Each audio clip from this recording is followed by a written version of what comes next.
Hey everyone, today we've got a new video on the Dodge Durango. I used to do rare Charger and Challenger videos covering some of the models that had a limited production run, and today I wanted to do it for the Durango. 2026 is likely the last year of the current gen WD Durango, so I thought it'd be cool to take a look back at the top 10 rarest or most limited or least produced Dodge Durangos that exist. We'll go from most produced to least produced. All MSRPs are in USD, but the production numbers are total worldwide. I will also add 4 honorable mentions at the end of the video that didn't make the cut. We start the video with the 2021 Durango SRT Hellcat. Originally, Dodge had said they were only building these for the 2021 model year, meaning 6 total months of production, limited to however many people chose to order. They had planned for 2,000 units, but increased the final production to 3,000 due to higher than expected demand. Pricing began at $82,995. The Hellcat got improvements design-wise, like a chin splitter, rear large spoiler, 2-piece chrome fender badges, and large 20x10-inch wheels with 15.75-inch rotors with 6-piston Brembo calipers up front, and 4 pistons in the rear with 13.8-inch rotors. The interior has the 10.1-inch Uconnect 5 system with an SRT smoke show animation upon startup, SRT Serpentine font, and SRT performance pages. The Hellcat also gets red-faced gauges, heated and ventilated leather seats with suede inserts in either black or demonic red, and the Hellcat logo embossed in the seatbacks. It comes standard with electric power steering and 7 SRT drive modes: Auto, Sport, Track, Snow, Tow, Eco, and Valet. Of course you buy this for performance, and that means the 6.2-liter supercharged Hemi V8 with 710 horsepower and 645 pound-feet of torque. That engine is mated to a TorqueFlite 8 HP 95 8-speed automatic transmission and has a 2.38-liter supercharger running 11.6 pounds of boost. As for the performance times, Dodge claims the Durango Hellcat can do 0 to 60 in 3.5 seconds and the quarter mile in just 11.5 seconds, but certain people have tested that it can actually do those quicker. For those posted times, that's 0.9 seconds faster than the SRT392 model to 60 miles an hour, and also 1.5 seconds faster on a 2.1 mile road course, equal to 9 car lengths after just 1 lap. The Hellcat also has launch control, launch assist, and a 92mm throttle body. The 2023 Durango Hellcat also makes this list. A user by the name of Triple B posted a chart on the Hellcat.org forum showing that 2,499 Durango Hellcats were built in 2023, and the MSRP was roughly $96,200 US. Remember, Dodge had promised that the 2021 Durango Hellcat would be a 1-year model only, and they ended up producing around 3,000 of those. Well, Dodge lied, as they brought it back for 2023 without any specific limited quantities at first. These were the words of Dodge CEO Tim Kuniskis in 2021, saying things like, quote, "There will be no allocation for 2022. The Durango Hellcat will only be built for the 2021 model year," end quote. In 2023, Kuniskis didn't say how many would be built, just giving an ambiguous answer.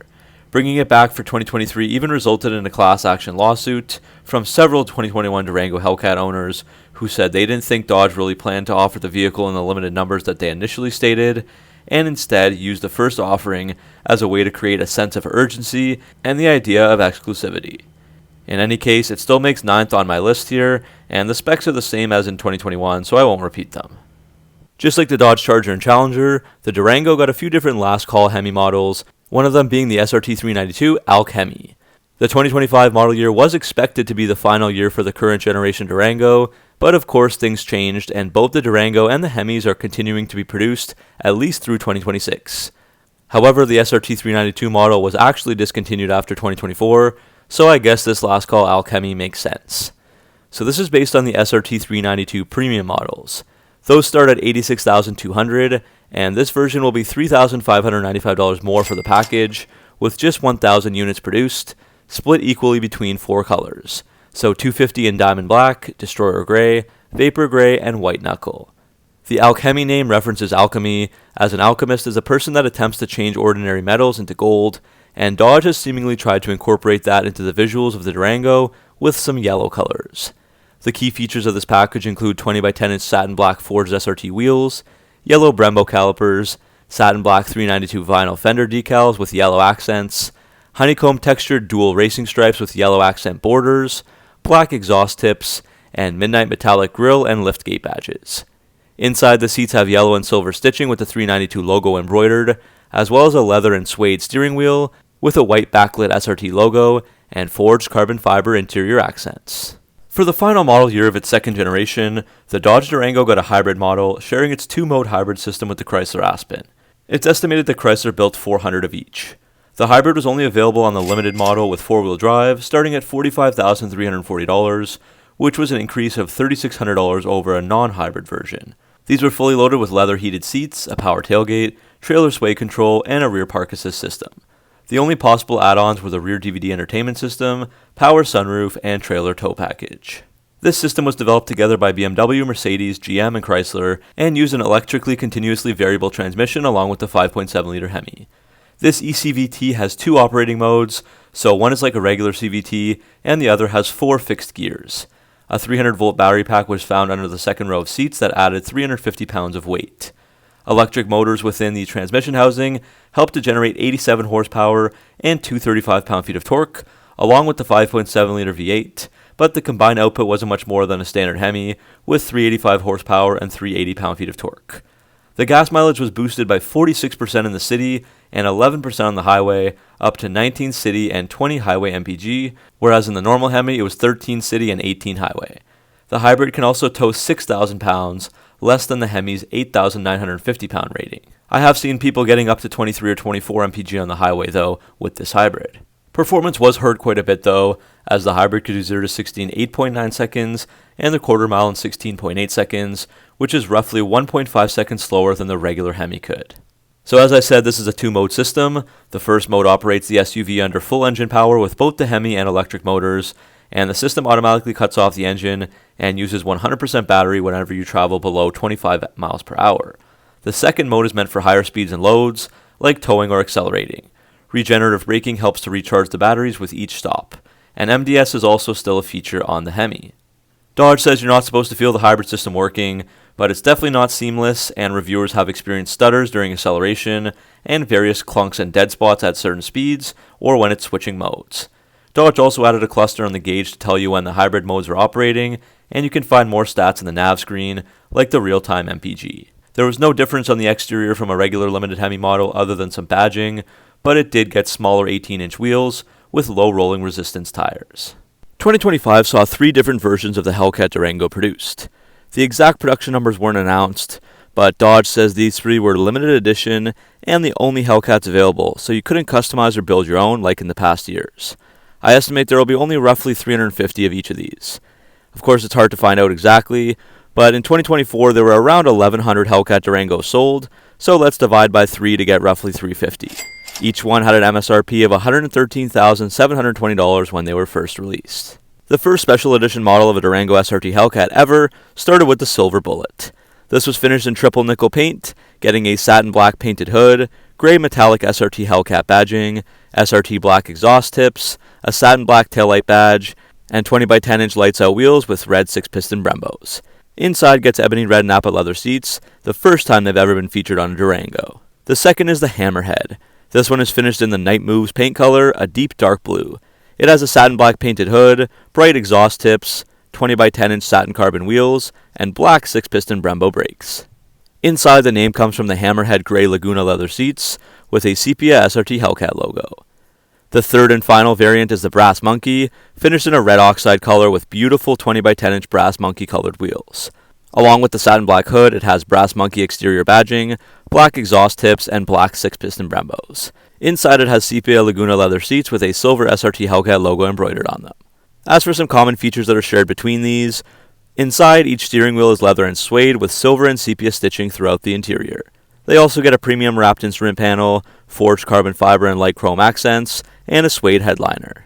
Of course, each Hellcat gets a supercharged 6.2-liter Hemi V8 engine, which makes 710 horsepower and 645 pound-feet of torque, with all-wheel drive, and an 8-speed automatic transmission with steering wheel-mounted paddle shifters. Dodge says 0 to 60 happens in 3.5 seconds, with an 11.5-second quarter-mile time, and a top speed of 180 miles an hour. Next up is the 1999 Durango Shelby SP360. Carroll Shelby's name has mostly been associated with high-powered Fords, but he did get into the Mopar world here and there, including producing this model. Original production run was meant for around 3,000 units for 1999, but there were disputes, construction issues, and lower demand than expected, so there ended up being around 300 vehicles produced in the end. The SP360 stands for Super Pursuit and 360 cubic inch engine.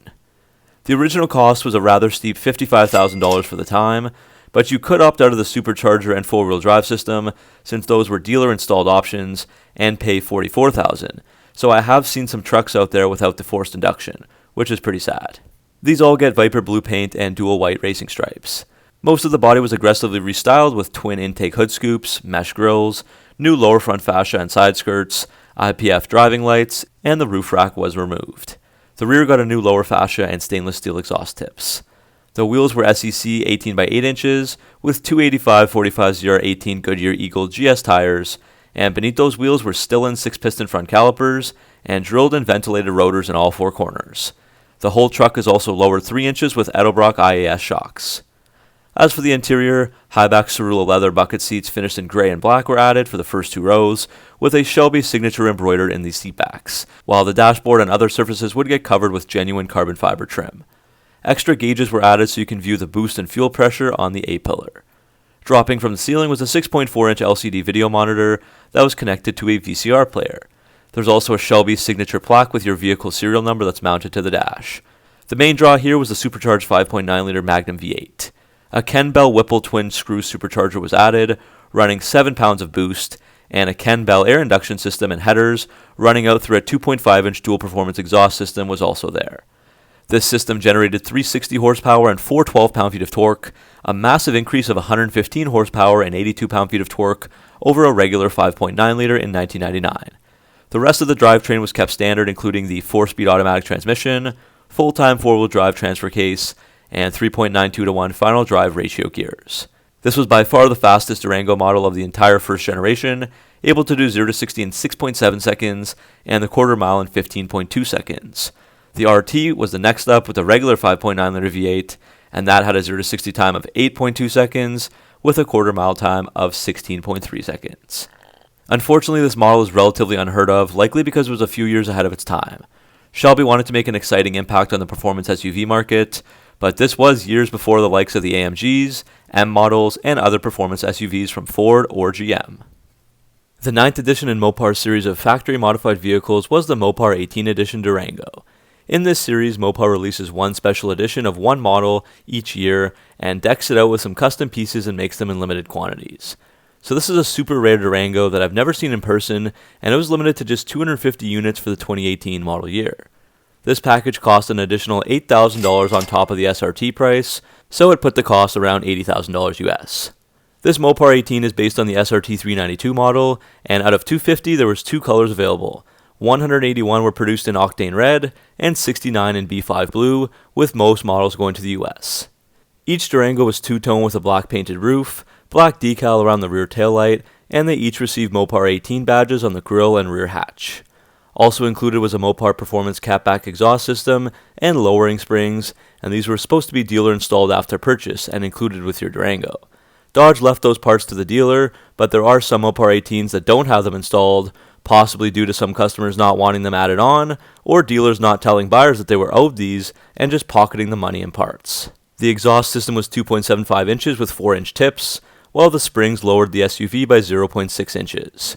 Otherwise, the performance is unchanged from the SRT, with the 6.4-liter Hemi V8 with 475 horsepower, 470 pound-feet of torque, and an 8-speed automatic transmission. At this time, the Mopar 18 was rated for a 0 to 60 in 4.5 seconds, with a quarter mile in 13 seconds. Inside, there's your choice of red or black SRT leather seats, embroidered with a light gray Mopar logo and stitching. You also get a serialized badge on the center console. Finally, Mopar included a box with a limited edition metal stand, sheet of paper with the head of Mopar Design's signature with a congratulation letter, a brochure about your vehicle, and an individual vehicle build sheet. A few years later, for the 85th anniversary of Mopar, they celebrated by releasing the Dodge Durango 22. This was the 12th vehicle in the Mopar Edition series. Again, there was 250 vehicles assembled, 200 for the US and another 50 for Canada. This package is exclusively available on the 2022 Durango RT all-wheel drive with the Plus Group and Tow and Go package. The cost of the RT all-wheel drive was around $65,645, and this Mopar 22 added $4,000 on top of that. The exterior is available in either DB Black or White Knuckle, with an offset asymmetrical Mopar Blue stripe that runs along the driver's side from front to back. There's also a Mopar Blue front grille badge, as well as blue Brembo brake calipers beneath 20 by 10 inch lights out wheels. It's also lowered with a Mopar 1-inch kit. Moving inside, each Durango gets leather and suede seats with a two-tone Mopar logo embroidered in the seat backs. Mopar blue accent stitching carries throughout the seats, instrument panel, center console, and doors. A Mopar 22 badge is found on the instrument panel with the serialized build number, and other features added include a pedal kit and all-weather floor mats. As for performance, this is powered by the 5.7-liter Hemi V8 with 360 horsepower and 390 pound-feet of torque, paired with an 8-speed automatic transmission. The final piece buyers gain here is a special Mopar 22 owner's kit with a personalized metal certificate of authenticity, serialized vehicle build number, and special rendering of the vehicle from the Mopar design team. I also want to make an honorable mentions list. I know these are rare and hard to find, but I'm not sure exactly how many were made, and they very well could be on the list if those production numbers were ever released somehow. The first honorable mention is the 1999 V6 Durango. There was a 3.9-liter Magnum V6 for just $19.99 only, with 175 horsepower and 225 pound-feet of torque. I couldn't find pictures of this model, let alone any videos of this. It was a common engine used for the Dakota, but just not the Durango. I suppose very few buyers chose a V6 Durango at this time. The second is the Special Service Durango, made from 2012 to present. There was a Pursuit model introduced in 2018, which has been quite popular among the police forces, but the Special Service seems a lot harder to find and much less ordered. The Special Service is meant to be a law enforcement and fleet-oriented version of the Durango, designed for demanding duties like fire rescue, police work, and general utility. So these fleet vehicles have some upgrades from the factory, like heavy-duty brakes, battery and water pump, a larger output 220-amp alternator, and a heavy-duty engine oil cooler. It's also got a special interior dome lamp, spot lamp wiring, more than 30 storage areas, a fold-down passenger seat, and a third-row seat delete. The third mention would be the Hemi Orange models. I'd guess a few thousand of these were sold. This was simply a package added onto the Durango RT for 2022 and 2023. So for this, they simply made however many customers ordered them. The regular package was $1,995. There was also a Hemi Orange Plus for $4,500 and a Hemi Orange Tow and Go for $5,095. The main package is visual, with orange and gunmetal hood stripes, midnight gray and orange badging, a satin black taillight, and 20-inch black noise wheels. It could only be paired with Destroyer Gray, Diamond Black, Octane Red, and White Knuckle paint colors. The interior got orange stitching on the seats, steering wheel, and all throughout the cabin, with the Rhombide Dodge logo in the seat back. The Hemi Orange Plus package adds features like a power sunroof, 19-speaker Harman Kardon sound system, advanced safety features, and more. The Hemi Orange Tow and Go package, available only for all-wheel drive vehicles, adds advanced towing features, 20-inch lights-out wheels, orange Brembo brake calipers, Bilstein high-performance suspension, and other features. The final honorable mention is the 2025 RT 20th anniversary. Dodge honored 2 decades of the Hemi-powered Durango with this model, as well as the Silver Bullet, which we already went over. Remember, in 2004, the 5.7-liter Hemi engine was first offered under the hood of the Durango. I can't imagine there are more than 1,000 of these 20th anniversaries out there. There is a Plus and Premium version of this. Both can only be had with Diamond Black, White Knuckle, Destroyer Gray, and Vapor Gray paint. On the exterior, the 20th anniversary features a black Hemi hood graphic, brass monkey 345 fender badging, 20 by 10 inch forged lightweight Y-spoke brass monkey wheels, black exterior badging, as well as the Tow and Go package, which adds performance-tuned steering, adaptive damping suspension, black 6-piston Brembo brakes, active exhaust, and 8,700 pound towing capacity. The interior gets SRT seats with Tupelo stitching and 345 embroidered on the seatbacks, second-row captain's chairs, a premium wrapped instrument panel, and forged carbon fiber interior accents. The 20th anniversary also gets you an SRT track experience for the first and only time on a Durango RT. The Plus trim started at $66,970, loading up with a power sunroof, 9-speaker Alpine premium audio system, heated first and second row seats, vented first row seats, and more. The premium trim was $70,470 and added a 19-speaker Harman Kardon audio system with an 825-watt amplifier, suede headliner, black roof rails, and some safety features. So, for a summary, the rarest numbered Durangos would be the Mopar 18 and Mopar 22, with just 250 units of each produced. Again, note that the honorable mentions are also so tough to find and could possibly make it onto the top 10.